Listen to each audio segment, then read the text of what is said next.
गुजरौली गांव के किनारे एक पुरानी हवेली खड़ी थी। यह हवेली समय के साथ और भी डरावनी हो गई थी, जैसे कि इसमें छुपे रहस्य और भी गहरे हो गए हों। लोग उसे ठाकुर की हवेली कहते थे। यह नाम सुनते ही लोगों के रोंगटे खड़े हो जाते थे, क्योंकि इसके साथ जुड़ी कहानियां बहुत ही भयानक थीं। ये एक पुराने जमाने की निशानी थी जो अब टूट रही थी।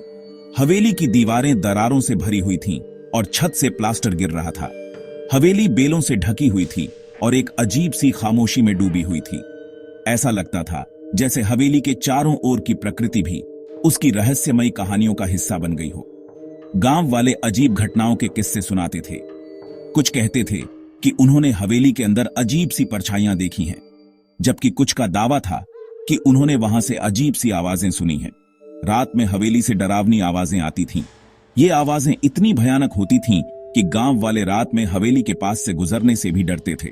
सूखे पत्तों की सरसराहट, बेजान फुसफुसाहट और खून जमा देने वाली चीखें, ये सब हवेली के रहस्य को और भी गहरा बना देते थे। हवेली दशकों से वीरान पड़ी थी।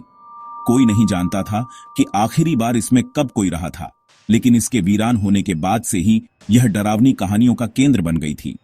कोई भी उसके पास जाने की हिम्मत नहीं करता था। अंदर जाने की तो बात ही दूर थी।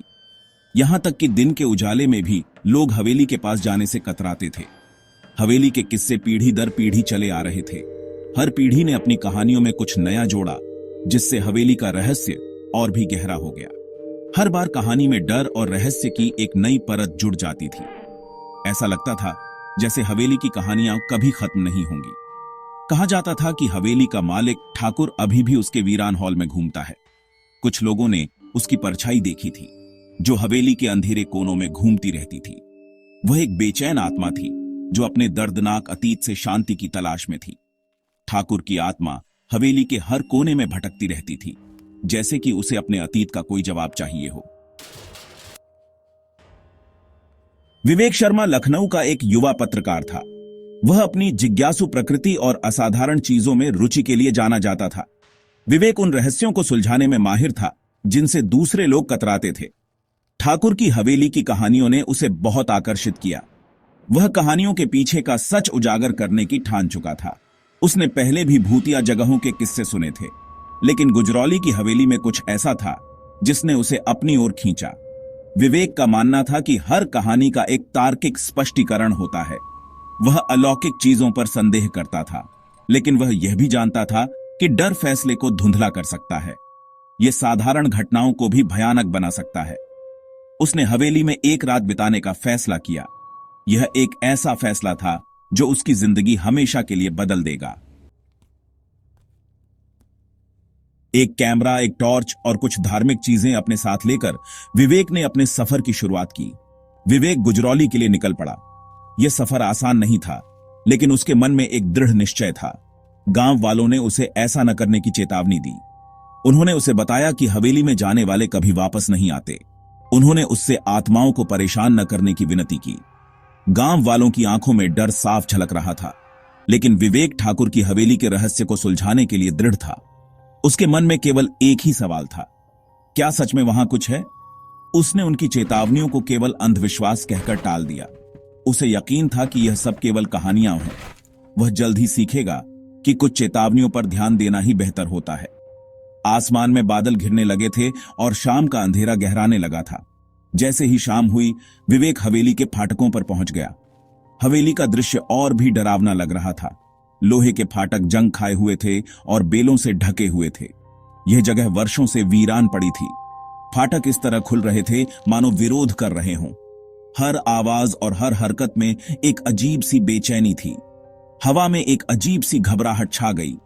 पत्तों की सरसराहट और धुंध ने माहौल को और भी भयानक बना दिया। अपनी गर्दन के पीछे की झंझनाहट को अनदेखा करते हुए विवेक अंदर चला गया। उसके कदमों की आवाज हवेली की खामोशी में गूंज रही थी। वह उस अंधेरे में उसका इंतजार कर रही किसी भी चीज का सामना करने के लिए तैयार था। उसके मन में केवल एक ही विचार था, सच का सामना करना। हवेली एक अजीब सी खामोशी में डूबी हुई थी। टूटी खिड़कियों से चांदनी अंदर आ रही थी, जिससे लंबी नाचती हुई परछाइयां बन रही थीं। हवा में सीलन और सड़न की गंध थी। जैसे जैसे विवेक हवेली में आगे बढ़ा, उसे ठंडी हवा का झोंका महसूस हुआ। उसने फुसफुसाहटें सुनी जो दीवारों से ही आती हुई लग रही थीं। वे धीमी और अस्पष्ट थीं, लेकिन उन्होंने उसकी रूह कंपा दी। वह एक कमरे में दाखिल हुआ जो एक पुराना स्टडी रूम लग रहा था। एक धूल भरी कुर्सी एक ठंडी चिमनी के सामने थी। मेज पर एक अधूरा पत्र पड़ा था जिसकी स्याही फीकी पड़ चुकी थी और कागज पुराना होकर भुरभुरा हो गया था। विवेक ने पत्र उठाया। यह ठाकुर की अपने भाई से मदद की गुहार थी। उसने एक श्राप और एक दुष्ट शक्ति के बारे में बताया जो उसके परिवार को सता रही थी। भाग 5, ठाकुर और उनका दुखद अंत। विवेक ने अगले कुछ दिन हवेली और उसके पूर्व निवासियों के इतिहास पर शोध करने में बिताए। वह स्थानीय पुस्तकालय गया, धूल भरे रिकॉर्ड और फीकी तस्वीरों को देखता रहा। उसे पता चला कि ठाकुर एक अमीर जमींदार था। वह अपनी क्रूरता और अपने लालच के लिए जाना जाता था। ठाकुर का दुखद अंत हुआ था। वह अपने स्टडी रूम में मृत पाया गया था। मौत का आधिकारिक कारण दिल का दौरा था, लेकिन गलत काम और पारिवारिक श्राप की अफवाहें बनी रहीं। फुसफुसाहटों ने सुझाव दिया कि ठाकुर की आत्मा हवेली के भीतर फंसी हुई है। वह हमेशा के लिए अपने पापों की जगह से बंधा हुआ था। भाग 6, दूसरी मुलाकात, एक गहरी खोज। इस नई जानकारी के साथ विवेक ने हवेली में फिर से जाने का फैसला किया। इस बार वह तैयार था। वह एक ईएमएफ रीडर, एक वॉइस रिकॉर्डर और एक थर्मल कैमरा साथ लाया। वह उस असाधारण गतिविधि का सबूत इकट्ठा करने के लिए दृढ़ था जो उसने पहले अनुभव की थी।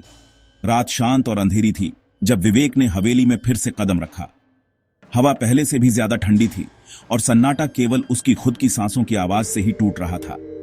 वह महसूस कर सकता था कि कोई उसे देख रहा है। वह जानता था कि वह अकेला नहीं है। भाग 7, फैसले की रात। जैसे ही विवेक ने हवेली की खोजबीन की, उसके उपकरण अजीब रीडिंग लेने लगे। ईएमएफ रीडर तेजी से बढ़ा, वॉइस रिकॉर्डर ने बेजान आवाजें पकड़ी और थर्मल कैमरे ने ठंडे स्थान दिखाए। उसे लगा कि कोई और ज्यादा ताकतवर, ज्यादा गुस्से वाली मौजूदगी बढ़ रही है। पहली बार आने पर उसने जो फुसफुसाहटें सुनी थीं, वे अब खतरनाक गुर्राहट में बदल गई थीं। ऐसा लग रहा था जैसे वह शक्ति उसकी मौजूदगी के बारे में जानती हो। उसे उसके घुसपैठ से खतरा था। अचानक हवेली टूटते फर्नीचर, टूटते शीशे और खून जमा देने वाली चीखों की आवाज से भर गई।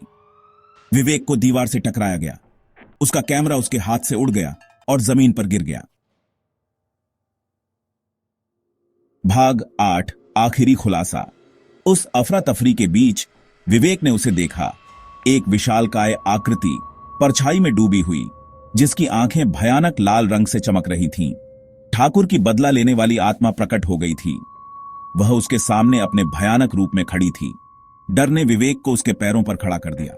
वह अपने कैमरे के लिए लड़खड़ाया।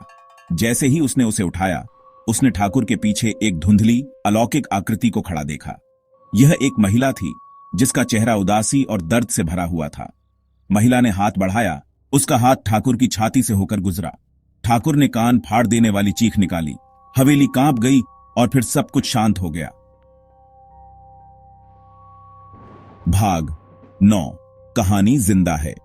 विवेक हवेली के ढहने से पहले ही वहां से भागने में सफल रहा, जो मलबे और धूल में तब्दील हो गई। हवेली का गिरना एक भयानक दृश्य था, जैसे कि वह अपने रहस्यों को हमेशा के लिए दफनाने की कोशिश कर रही हो। वह शारीरिक रूप से अनहार्म्ड था, लेकिन उस अनुभव ने उसके मन पर एक गहरा निशान छोड़ दिया। हर रात जब वह सोने की कोशिश करता तो उसे हवेली की यादें सतातीं, जैसे कि वह कभी भी उससे दूर नहीं हो सकता। उस रात का कैमरा फुटेज धुंधला और विकृत था। ऐसा लग रहा था जैसे कोई अदृश्य शक्ति उसे छेड़ रही हो, जैसे कि वह नहीं चाहती कि सच्चाई सामने आए। लेकिन आखिरी फ्रेम ने उसकी रूह कंपा दी। वह फ्रेम इतना भयानक था कि विवेक को यकीन नहीं हो रहा था कि वह असली है या उसकी कल्पना। इसमें महिला का चेहरा साफ दिखाई दे रहा था, जिसके चेहरे पर शांति और कृतज्ञता थी। ऐसा लग रहा था जैसे वह किसी भयानक यातना से मुक्त हो गई हो। ठाकुर की हवेली का रहस्य अनसुलझा ही रहा। कोई नहीं जानता था कि उस रात वास्तव में क्या हुआ था, और शायद कोई कभी नहीं जान पाएगा। क्या वह महिला असली शिकार थी, या वह सिर्फ एक भूत थी जो अपने अतीत की छाया में फंसी हुई थी? क्या उसे ठाकुर के आतंक का अंत करके आखिरकार शांति मिली, या वह अभी भी उस हवेली में भटक रही है, अपने न्याय की तलाश में? विवेक कभी गुजरौली नहीं लौटा। वह जानता था कि कुछ दरवाजे ऐसे होते हैं जिन्हें कभी नहीं खोलना चाहिए, लेकिन उस रात की घटनाएं उसके साथ रहीं। हर बार जब वह अंधेरे में अकेला होता तो उसे ऐसा लगता कि कोई उसे देख रहा है। उन्होंने एक भयानक याद दिला दी कि कुछ रहस्यों को अनछुआ ही छोड़ देना सबसे अच्छा होता है। कुछ कहानियां ऐसी होती हैं जो कभी खत्म नहीं होती। भूतिया हवेली की कहानी जिंदा रही। वह हवेली अब भी वहां खड़ी है, अपने अंदर अनगिनत कहानियां और रहस्य छुपाए हुए। हवा में फुसफुसाई जाने वाली एक डरावनी कहानी, एक कहानी जो कभी खत्म नहीं होती, जो हमेशा जीवित रहती है।